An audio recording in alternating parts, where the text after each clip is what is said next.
In a time of ancient promises and deep betrayals, one man's journey would shape the fate of nations. This is not just a story of jealousy and suffering, but of faith, forgiveness, and divine purpose.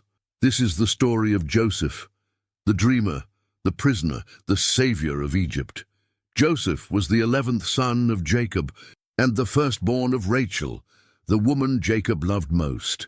From the moment of his birth, Joseph carried a different light, a quiet confidence, a sense of purpose he did not yet understand. Jacob saw it too. He favored the boy above all his brothers, not only in affection but in honor. And then came the robe, woven with threads of many colors. It was more than a garment. It was a declaration, a statement of worth, a crown of cloth. While the other sons labored under the sun, Joseph walked among them, wrapped in glory not of his own making. His brothers watched in silence, their hands rough with work, their hearts growing hard with envy. And Joseph, he dreamed.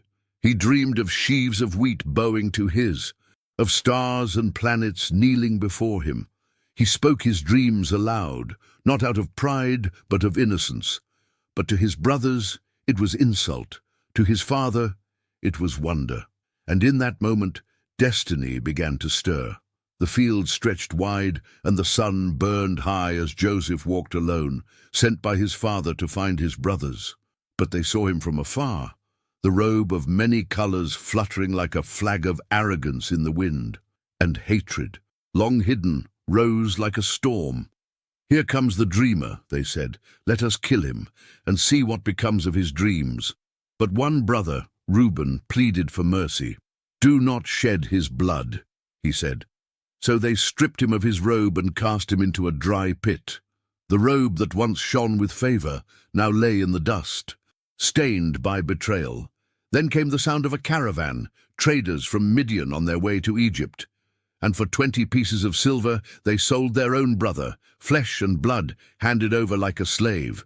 Joseph looked back one last time as his brothers turned away. The dreamer was gone, but the dream was just beginning. Carried across the desert far from his home, Joseph arrived in Egypt, a land of power, mystery, and gods not his own. He was sold to Potiphar, captain of Pharaoh's guard, and though he was a slave, the Lord was with him. Joseph served with wisdom and honor, rising quickly in the household. But even favor draws envy. Potiphar's wife, consumed by desire, sought to tempt the young Hebrew, but Joseph, faithful and upright, refused. She lied, and Joseph was cast into the cold shadows of Pharaoh's prison. Yet even there in darkness, Joseph found purpose. He interpreted dreams, messages from God hidden in the sleep of men. One dream was for a cupbearer, another for a baker. One would live, the other would not. And Joseph asked only this, "Remember me when you are restored." But he was forgotten. 2 long years passed in silence, until one night Pharaoh dreamed. 7 fat cows devoured by 7 thin, ears of grain, healthy and withered, none could explain. Then the cupbearer remembered the Hebrew in the prison. Joseph was called, cleaned, clothed, and brought before the throne of the greatest king on earth. With calm he said, "It is not I, but God who gives the answer." And he revealed the meaning, 7 years of abundance, followed by 7 years of famine. Pharaoh, astonished, saw wisdom in the dreamer. And in a single moment, Joseph was raised from prisoner to governor of all Egypt. The years passed, and as Joseph had foretold, famine swept across the lands. While Egypt had prepared, guided by Joseph's wisdom, the nations around them starved. In Canaan, Jacob heard of grain in Egypt, and so he sent his sons, all but Benjamin, to plead for food. And there, standing before them, dressed in robes of power, was Joseph, their brother, though they did not recognize him. He looked like an Egyptian. He spoke through interpreters, but his heart knew them well. He tested them, not to torment, but to search for truth. Had they changed? Would they now protect the youngest, as they once betrayed the favored?